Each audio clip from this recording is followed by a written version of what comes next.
In this video, we will analyze figures and understand the characteristics of the angles. There are many angles formed, say adjacent angles, vertical angles, linear pairs. Now, what exactly are they? Adjacent angles will always have a common vertex. I'll just take this one. Now, this T must be common for both, and they will have a common line as well. See, this line is common, but they will not be having both the lines common, only one line common, and these two angles are adjacent to each other. Now, an interior point in this angle will not be on this one as well. See, the points are different, right? So these are basically the adjacent angles. Now here, UTR and RTP are adjacent angles. Now over here, they have told the same thing, but with MQN and NQR. So they have mentioned over here these angles, this also adjacent. It's just a sample answer. Now there are so many adjacent angles over here. If I take this whole and this one, now this, all these are adjacent angles. What about the vertical angles? Vertical angles have two intersecting lines, but they are not adjacent, they are opposite. See, vertically opposite, right?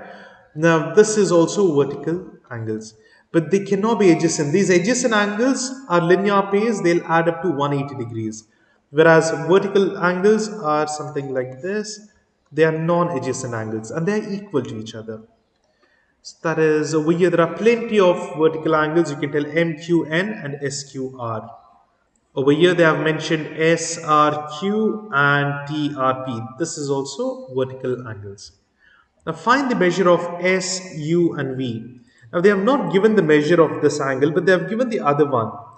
This is a linear pair because they are on a straight line. So when you add up SUV, angle SUV, plus this other angle, that is SUT, that is 58 degrees, it must be 180 degrees. Now you can easily solve it, right, by taking 58 to the other side, subtract it from 180. It will be 122 degrees. So that is the answer, it's 122 degrees. And now here we have again vertical angles, this and this, they are equal to each other. So you just have to put it in the calculator and you can solve it up. I'll show you how to do it in the calculator directly. In the calculator, type it as it is, 120, and how do you type equal is alpha and calc. Now this is equal to 2 alpha x minus 10. And press shift and solve. You get the answer. This is not the answer. Shift and solve and then equal to, the answer is 65 here. Same thing can be done over here, but I have typed out the equation of linear pairs, that is 2x plus 4x plus 108 equals 180 degrees.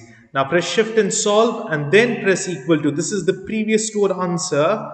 Now when you press equal to, you'll get the answer. So the x is 12 here.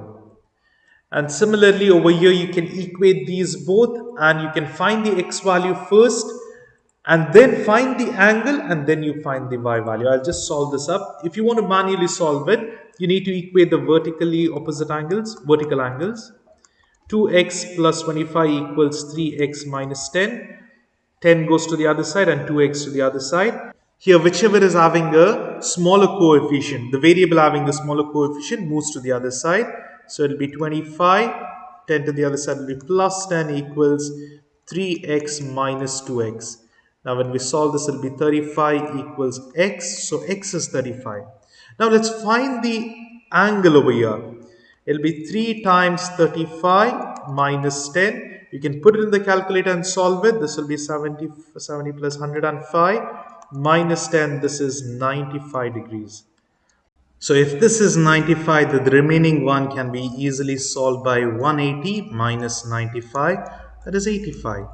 So this is 85 degrees. You have to find x, that is 35, and y is 85. But in order to find y, you have to solve this angle over here. And then because these both are linear pairs, you easily find the y angle. That's how we do this problem. That's the end of this topic.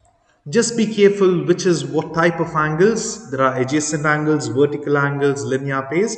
Just be careful with each of them, and then this is a very easy topic.